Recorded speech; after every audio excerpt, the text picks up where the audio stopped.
Welcome to the VP Marketing Show, podcast that takes you deep inside high-performing marketing teams to learn what they do, how they do it, and how they get better every day.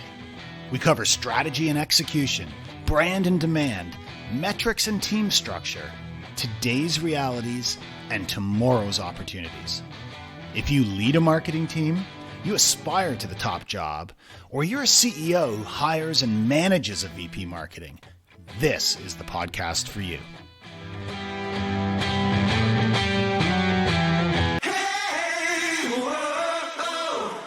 Thus far on the VP Marketing Show, we've talked to marketing leaders. Today's episode is a really interesting twist. My guest is a very experienced executive recruiter who specializes in leadership roles in small and mid-sized tech firms. We look through two lenses: the lens of the firm, what sort of marketing leader do we need, and the lens of the individual. How do I position and market myself for career success? We explore the importance of self-reflection by the CEO, implications of the booleanization of the hiring process, how marketers can stand out as providers of vital solutions, and much more. It was my absolute pleasure to spend some time with tech industry veteran Mike Fox. Please welcome Mike Fox, founder and CEO of Bright Lights. It's been great speaking with Mike. He has loads of experience recruiting leadership roles in tech firms. Mike, thanks so much for joining us today. Real pleasure, Steve. Thanks for the opportunity of speaking with you. So maybe what I can do is just give you a kind of a bit of a background as to how I got involved in this business and where I'm coming from in terms of the recruiting efforts that I do. And then we'll go from there and talk a little bit about the marketing side of things. So fantastic. I was involved in the tech sector for many years. And back in the early mid-90s, I was laid off from a company that I was doing sales and marketing with. And I was wandering down the street where I live, over in the Riverdale area of Toronto, and came across a fellow. We started talking because I knew he was from Montreal. I'm from Montreal. And he said, "We're looking for people." And I said, "Well, what do you guys do?" And he said, "Well, we're involved in recruiting." And I said, "I wouldn't work with a recruiting firm for a million years, because every recruiter I'd ever worked with didn't really care about me, didn't really know anything about my business, didn't know anything I did. All I was just a body to them." But he said, "No, don't worry. Meet some of the people." I met some of the people, and luckily, 27 years ago, I got involved in the recruiting business, which completely changed the tenure and the direction of my life, and it's been a great ride ever since. So I worked with an organization called CNC Global that now has become Randstad for about a dozen years. Did very, very well there as I guess the top recruiter for the company for about 6 years in a row, but then decided to go off on my own about 12 years ago. And the last 12, 13 years focused exclusively on technology companies and leadership roles in those technology companies, where it's absolutely critical that not only that the person has the capability of doing the job, but they're the right fit for the organization, which is a big, big part of quote unquote magic that makes somebody really great versus average versus a failure, as the case may be. I'm really excited to have you on the show. I think you bring a wealth of insight and experience that's going to be very valuable to our audience. And as you know, our audience really comprises three groups. It's current marketing leaders, some of whom may want to be making a move into another role. It's aspiring marketing leaders, many of whom are, maybe in that number 2 or that number 3 marketing role within their firm, and they're looking for their opportunity to take on the top role. And the third constituency of our audience is CEOs and leaders of firms who hire and manage marketing leaders. And I think that all of those groups are operating oftentimes from very limited information about how things really get done in this space. I have spoken with a lot of CEOs who really are quite cloudy on what marketing leaders do and the differences between them and how they ought to think about. It's not just about hiring a marketing leader with a lot of experience. It's about very specifically aligning that person with the stage and the needs of your firm. And I want to get into that with you. And I also want to get into it from the other perspective, from the perspective of the candidate. How do you, as a executive recruiter, assess people and think about people, and how do you look for the right people to put in front of your clients? So I think we've got two great lenses here. How about we start with the first one? How about we start with the perspective of the CEO or the perspective of the firm and how they ought to best think about hiring a marketing leader? I look at it from three standpoints. One is, can they do the job? Two is, will they do the job? And third is, what's the fit? The most important thing from an executive standpoint is to kind of take an understanding as to what they want that person to do, right? So if you can break down in a pie chart exactly what you want that person to be spending time doing, and the outcomes that you want to generate out of that time spent, then you've got a really good lens on what you want that person's capabilities to be, right? Because the problem that you run into is somebody says, well, I need a CMO, chief marketing officer, or I need a chief revenue officer because it's a small company. Well, if ultimately all they want that person, not all, but if they want that person simply to be focused on customer acquisition, well, then that's what you should call it, right? And that's what you should focus it on, as opposed to this grandiose title that just doesn't give any clarity as to what the day in and day out job looks like. Because that's really what people want to know, is that, so from your standpoint, can they do the job? Will they do the job? And does it fit? And then from the other side, the candidate standpoint, they're saying, what am I going to be doing all day? Who am I going to be doing it with? And what does the company look like? So really those three sort of legs of the stool apply on both sides. They're just taken from a different perspective. So again, from the CEO standpoint, do you have the capability, general smarts, industry understanding, business understanding? So for example, if I'm a B2C company, I'm a different animal from a B2G, that is business to government. If I have a long sales cycle, then my world is different from a short, quick sales cycle. You know, if I'm a micromanager, then that's different from somebody who's very much laissez-faire and lets them do their own thing, et cetera. So those pieces. So can they do the job? Do they have the fundamental skills? Will they do the job? But that is, are they motivated to wake up in the morning because they like your customer, they like your sales cycle, they like your product, they think you have a noble purpose? Or are you just another Me Too product and they don't care one way or the other? Can they do the job? Will they do the job? And do they fit? And the fit is the sort of the magic sauce, right? And so the challenge for a lot of entrepreneurs, especially younger ones, is their understanding of who they are as an individual and what drives them and what drives people who will work closely with them. And so there's a self-awareness side that especially young entrepreneurs struggle with because they just don't have the experience and the bandwidth, nor do they have sort of general management experience. And so ideally the role of the recruiter, it's a window and a mirror. The mirror is to shine back on the executives of the company, who they are, what they look like to the outside world, what their strengths and weaknesses are from the outside world standpoint. And a window is our job is to get more candidates so that they've got at least a selection of plus or minus individuals with different skill sets and different backgrounds so that they choose the right person. There's nothing worse than choosing a wrong leader for an organization, whether it be the role that a recruiter has or whether it be the role of the executive. If they choose the wrong person, it is ugly everywhere. It's ugly from the investor standpoint. If there's investors, it's ugly from your management team standpoint because they don't trust you anymore. It's ugly from the employee standpoint because they don't no longer look at you as a leader, but they look at you as just sort of how did they end up choosing that person? So it is deadly, and prided myself on perhaps being overly conservative, but I would just stress that those three things: can they do the job? Will they do the job? And the fit are absolutely key and stuff. Because if 3 months into it, the guy or gal said, "Listen, this is a mistake. We've made the wrong thing." It is just bad. It's bad, bad, bad.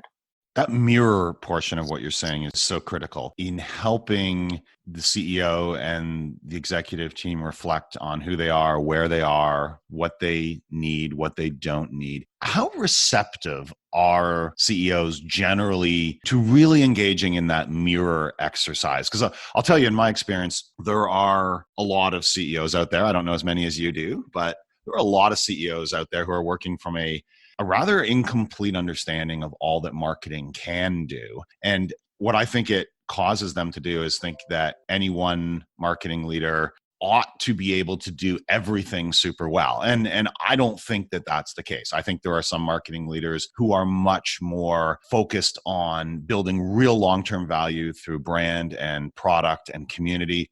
There are others who are much more focused on short-term demand gen, really cranking up that lead machine. And it's not to say that people can't do both and more as well, but they have their biases, they have their playbooks, they have their experience. Some are great at building and leading a team, others are not. And I'm sure you could identify 10 other aspects along which some marketing leaders are really strong and others not so much so. And I've talked to a lot of CEOs who just kind of bunch that all together and just look for someone who's supposedly is great at all of that. I think that's a bit of a fool's errand. How do you find the receptiveness to really looking in the mirror and going through that exercise? Well, there's a saying, I don't know if it's in my industry, but in the industry in general, which is that if you want blonde hair, get blonde parents.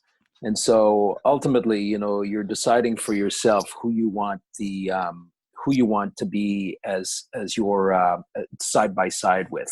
And so the question that arises is whether you want to work with an executive or you want to work with a leader that has the capability of being realistic. I don't know what to say because they're all over the place, but marketing is one of the most challenging areas to hire for and to manage into because expectations tend to be all over the place. Like somebody reads an article, they see something, a new way of going out and reaching out to people. They say, how come we're not doing that right now? Well, it's because we're not at that stage of a company, but they don't realize that. And so I'm prevaricating here a little bit and stuff because I think it is so business specific and where they are in the cycle. There's no benefit to bringing in an oversized individual, an oversized marketing person for a role that A, they don't enjoy, and B, is that they're overqualified for. The flip side is that marketers are excellent chameleons, right? So they present themselves really, really well. They're well spoken, they write well, they present themselves well. And so to a certain degree, they're sort of can fit themselves into any variety of roles without being honest about really what they enjoy doing because human nature is they'll move to what they're most comfortable with. So, I mean, the thing that I can say honestly is that I've never been in a situation where somebody who's been specific about what they want to do and moved into a role that is clearly meant for them was not happy in it. Does that make sense? Right? So what I'm saying is that there's no use turning yourself into a pretzel to try and move yourself into a job that you're not going to be happy with. And from a leader's perspective, no use hiring somebody who loves to do A, but you want them to do B, because for the long run, they're not going to be happy doing that. The marketing role is particularly unique because there's so many variables involved in what exactly you want them to do. But again, I go back to the original point. If you can put on a pie chart what you want them to spend time doing, their time and effort doing, and you can get outside assistance to get this done, right? So you don't have to do it all yourself because you may not know, but you can go to a guy, well, like yourself, Steve, like with your perspective on the industry and what you bring and the like is to help them clarify the output that they're looking for. Then you can start looking for it with that output in mind and stuff. Otherwise, you're on a fool's errand.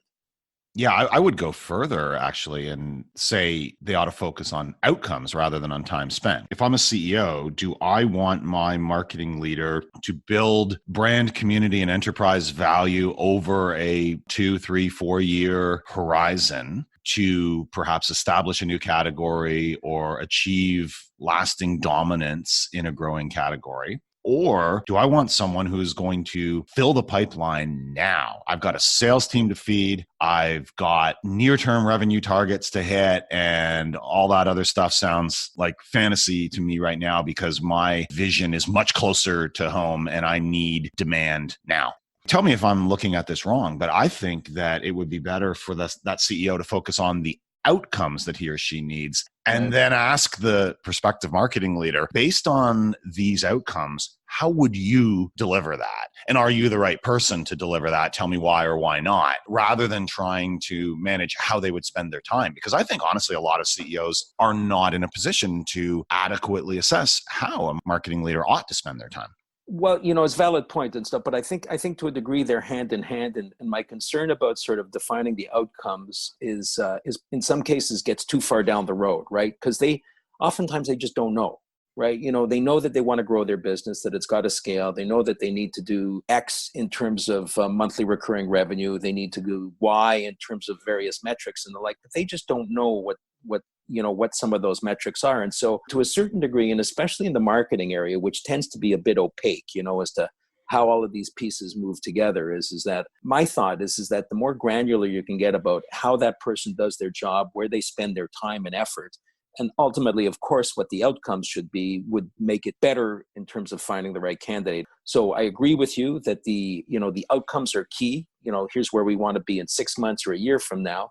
The challenge in the marketing side is they're not 100% sure. So try and pull that back and say, okay, if we spend our efforts and energies here based on this budget, right? And that's another key criteria, right? Like what the budget is that's available, because they expect something with nothing, and that doesn't turn out to be the right thing either. So both of those are excellent points or touch points, but getting an outsider's point of view who's really understands what's going on. If you don't know, if the CEO or the executive team doesn't know, then call a recruiter that you trust, or call a guy like yourself, or go out to the industry and speak to some folks, maybe if they're members of PureScale, and ask for somebody to give them a hand saying, well, here's where we are in our business. What would you suggest? Because otherwise you go down, it's a fool's errand, like you're going down the wrong path. People immediately knee jerk to a higher job description or job title because of job inflation, because you're small and that's all you can offer is a job title because you don't have any money. And they screw themselves, right? Because they overhire or underhire, and it's pooched. It's not a good thing. If you can you really need to get clarity on that, and whoever you can do, whatever you can use in terms of getting trusted advice on that will go a ton of a way to success. That's a great call out also about the budget and really having a transparent conversation about that. I mean, I've seen situations where a marketing leader is brought in with the belief that they are going to build a team, build a powerful marketing stack. Right. Really, $50,000. Yeah, really. And then it turns out there's no money, there's no headcount. You're a growth hacker. Yeah, as you said, it was title inflation. You're not really a CMO or a VP marketing. You're a growth hacker. We just thought it was kind of cool to call it something bigger. So yeah, just go figure it out because you have no money and no team and deal with it. And that's a complete misalignment. The person who is the right person to build and structure and lead a team and really establish a powerful practice over time is very different from the person who's the growth hacker. Yeah. Well, and I think I can see how when someone like you comes in there, someone with years of experience and does hold up that mirror and asks those tough questions of the CEO and the rest of the executive team, I can see how that would be incredibly valuable because I think unless it's a very experienced CEO who's been around the block a number of times, they need that. And they often don't have that. It's funny how I think that a lot of people probably think that the prime value delivered by a recruiter is, oh, they've got this amazing network. They know lots of great people. They're going to surface great candidates. But it sounds to me like so much of the value you provide is actually before that, is really helping them define who and what they need.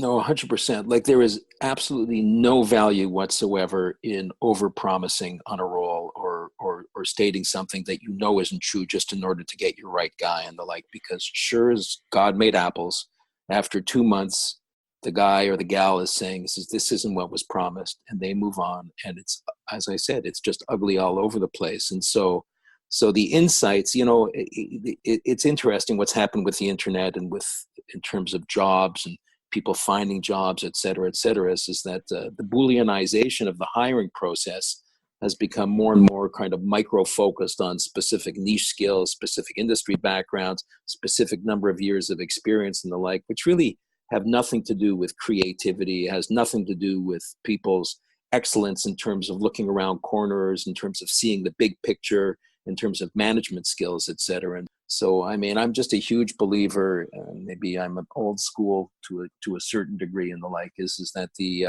it's when you actually connect with people, have a conversation, turn over a rock and actually take a look at who they are, what created them and where their creativity comes from, what the source of it is and what motivates them, that you actually find out what the substance of the person is rather than 4 years doing this and 3 years doing that, et cetera, et cetera. And so the more people that you meet, literally meet rather than text back and forth, the more conversations that you have with individuals and be willing to put yourself out there in terms of your own strengths and weaknesses and frailties and et cetera, and insecurities as a leader is that the more human you become, the better your story becomes and the more substantive you become as an organization, as a leader in general. I mean, that's the way that I go and stuff. And the idea of kind of walking around and the swagger and stuff and throwing crap against the wall and saying how great we are versus why is it that you created this company? Like, what's the backstory to that?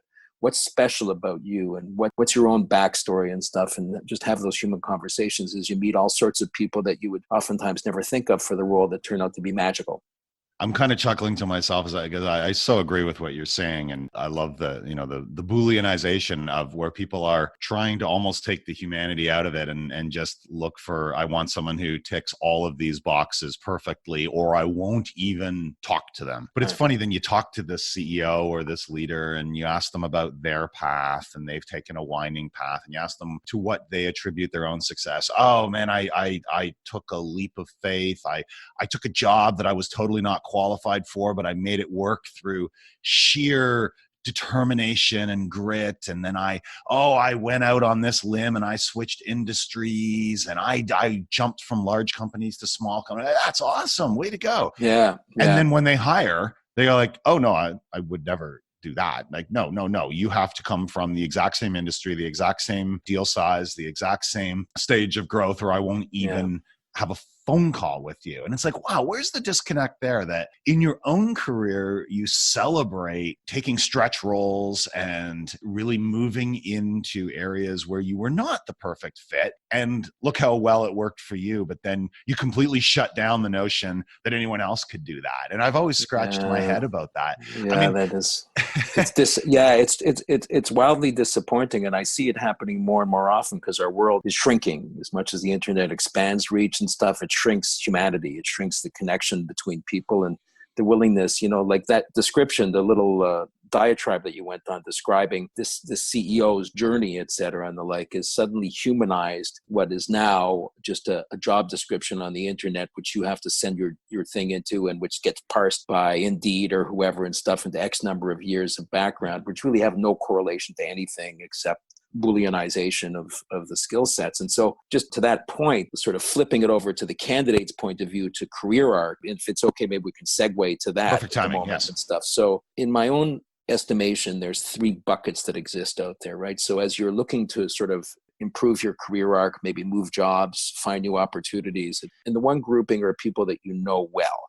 And these are intimates of you and stuff, people that you've worked side by side with, who've worked underneath you, who've worked above you, but know you really, really well. And they're happy to make an introduction to somebody outside of your 1 degree or 2 degree of separation background, right? Outside of your industry, outside of your niche, outside of your specific vertical market expertise, because they trust you and they know that the connection is going to make sense. And so that's a useful opportunity when they know that you're out actively looking, but you need to help them along to understand what it is that you're looking for. Like what sort of ideal job that you might be looking for. Then you've got people who are like me, intermediaries, connect people together and happy to do so, accountants, service organizations, et cetera. And they're happy to take a phone call, but they have to be really guided as to exactly what dots to connect. And then the third is the internet, just the great unwashed of Facebook and LinkedIn and whatever. Nobody knows you and they like you, but that doesn't really mean anything at the end of the day. But from a marketer standpoint, there's nothing as strong as a niche. And so if you can clarify what you're particularly good at, if there's a particular business subset that you're really strong at, if there's a particular industry that you're like passionate about and why and how you're passionate about it, then suddenly you've got something which is a hook, which will act as a connector that somebody can say, like myself, to say, okay, well, Steve is really, really strong, loves long sales cycles and stuff. And so we can then make that connection. And when you see that opportunity, otherwise another resume gets tossed on top of you, because obviously the recruiters and that I've seen and like, they work on the low hanging fruit, whatever they're active with is what they're focused on, because that's the closest to money, shall we say. So it's critical that you define the niche for yourself and what area you're particularly strong in. And so as a marketer, how do you clarify that? And what I've told a lot of people to do is, okay, so, what are the drivers for you, or for a CEO in a business or for a leader in a business? Can you save me money? Can you improve performance? Can you reduce overhead times? Can you reduce time to market? Can you improve customer retention, et cetera? Like all of the touch points that are key for a business are areas that you have to tell a client or a potential client what you can drive. And marketers always say this, we did this and we did that. Well, that's no good for a CEO. They've got to understand what you brought to the table.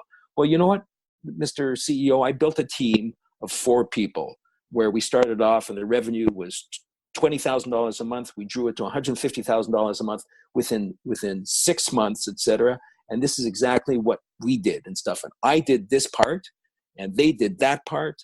And that's how we did what we did and the like. And then suddenly the guy says, oh, wow. Oh, cool. Okay. Rather than we did all of this. And so what exactly is your role in that? A lot of good threads to pull on what you said there. I mean, I heard loud and clear about clarity of niche, clarity of mission. What do you bring? Not just what was your title or where did you work, but what specifically did you do? What did your team do? And what part of the business are you particularly well suited to drive? And I think a lot of people do fail to enunciate that well. And I think that's a really important call out. I think I'm going to come back to this. There's a difference between a human conversation versus any form of online job search. In a human conversation, it's quite easy for me to say all those things that you said really authentically and have it be heard. That's really hard to do in any sort of throw your resume on the pile kind of thing, where I think in a lot of cases, the first cut is done by a junior HR generalist who just like, well, we're hiring a VP marketing, so we were looking for people who are already VP of marketing. You're either a VP marketing already, or maybe you're a senior director marketing at an awesome company. Everyone else goes in the garbage. And this is now my universe to look at. And there's no opportunity to enunciate that value that you're talking about. That leads me to think, we've both used the phrase a couple times of fool's errand. Is it a fool's errand to seek a marketing leadership role by applying to a job posted on LinkedIn or Indeed or anywhere else, unless you have this absolutely stellar resume? But for the 95% of us that don't, is that a fool's errand? And are we really best to put all of our efforts on the human side and leveraging our networks and basically trying to get there in other ways? The aspiration that everybody has is to find the next best job that really completely fulfills them and the like. And I would never say is that don't spend any time or energy looking at the job postings that exist out there. But just to follow on from your description is that, just anybody who's a normal business person would see the return on investment of that time throwing resumes against the wall into a job that has literally no correlation to what you're looking for is a fool's errand. Like, just wasting your time. I mean, I can't tell you, I've posted on a lot of the work I do is through referral networks that I built up over the years, but I post a job on LinkedIn or job on Indeed or whatever the case, or ZipRecruiter, and you end up with a tsunami of schmutz that has no correlation to anything to do with the job. Like, what's this person thinking? I feel bad because they're sending it into this black hole that really is never going to go anywhere. So, but that being said, just to get back to sort of differentiating yourself, if you've got a niche that you really like or enjoy and that you want to stay focused on. So there's a couple of things is that one is write some articles, write some articles describing a solution for a leader, for a marketing leader, to a problem that that you've been able to fix in the past that deals with a particular either business issue or niche issue or whatever the case may be. And so, you write 2 or 3 articles that get posted into BetaKit or Startup North, or even just that you've posted onto LinkedIn, and suddenly you're providing a solution to a client rather than looking for a job. Right. And so when that happens, then suddenly you're not an expert, but they're saying, well, oh, wow, interesting. He's got an answer to a problem that I've clearly got. He understands or she understands what my business issue is and stuff. So look at it from the marketer's standpoint. Stop being a job seeker and start being a marketer of your skills into the marketplace. Stay focused on the path, which is where the customer sits, and the customer has certain pain. So there's a couple of interesting sites. So there's a gal, Jill Conrath, that is a trainer and she does speaking, etc. So KONRTH, so jillconrath.com. And she's got a value proposition kit. If you look under on her website, she's got some free stuff and the like. And the value proposition kit talks about value propositions that drive customers' action, right? So as I described, save me money, improve performance, increase profits, increase revenue, reduce customer churn, et cetera. So she's got a list of about 20 of those. And then, so those are the big issues. And this is how I can fix them within this amount of time. And this is where I've done that. And suddenly you've got a value proposition that people care about rather than throwing spaghetti against the wall, which is really what happens to a great degree out there on the internet. So, but that you've got to think of your job search or your job improvement search as a marketer, from a marketer's standpoint. What resonates with clients? What's key and critical to them? How can I fix their problems? How can I do it within what framework and stuff that's realistic, and then target those? Because otherwise it's just a sea of crap out there that you're responding to that, like, to what end? And then the connections that you make, like once you start writing some articles, and marketers for the most part are good writers and good content developers and stuff, well, suddenly you're a maven, suddenly you're a connector and stuff, or suddenly you're an expert in a very niche. And I reiterate, the more niche you are, the more opportunity there is. If you go too wide and broad and the like, then you become nothing. It's jack of all trades versus master of none thing and stuff. That's such excellent advice. It amazes me actually how few marketers, as you say, market. Yeah. How few of them market their marketing Slap. Yeah. Whack. It's, Hit him upside I'm the too head busy. with Yeah. that. Well, you know what? That's kind of, you I better got figure. stuff to do. Yeah. I'm too busy marketing To for someone market. else to market myself, Well, Yeah. it's I mean, that's it's the such good shoemaker's advice. it's the shoemaker's son, right? Right. Right. The kid goes Yeah. barefoot and stuff. Yeah. The What's that? contractor's kitchen is never quite Yeah. finished. It's, Yeah. that's fantastic advice. Hey, one more thing I want to dig into before I let you Yeah. go, Mike.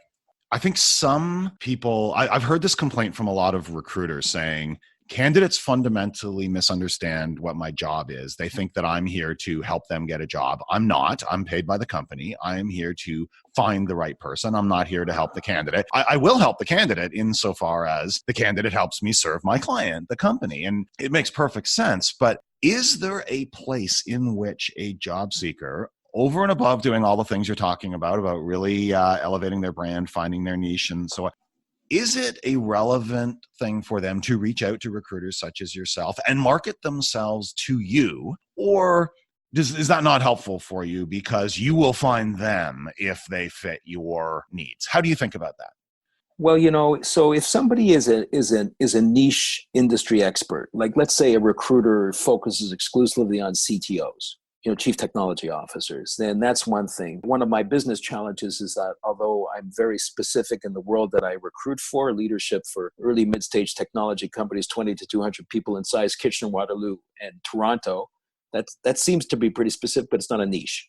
Right. So because I work with CFOs, CTOs, VP marketing, VP product, et cetera. And so my point is that for a recruiter, generally speaking, the recruiters are generalists working on whatever the customer's opportunities or needs are, et cetera. So trying to reach out to them, I think is a bit of a waste of time unless there's some magically it all comes together. Now, that being said, is that I take referrals oftentimes because these are people that I care about and care about me, and they would only recommend somebody good to me, et cetera, somebody who's solid and has some good background. And I'm happy to help them in any way that I can, although there's some basic things that I give them, some tool sets that I give them and some perspectives, many of which we've talked about here. But it's a bit of a waste of time unless you can just get your resume on their database. And then when a search comes up that's appropriate, then it'll kick in.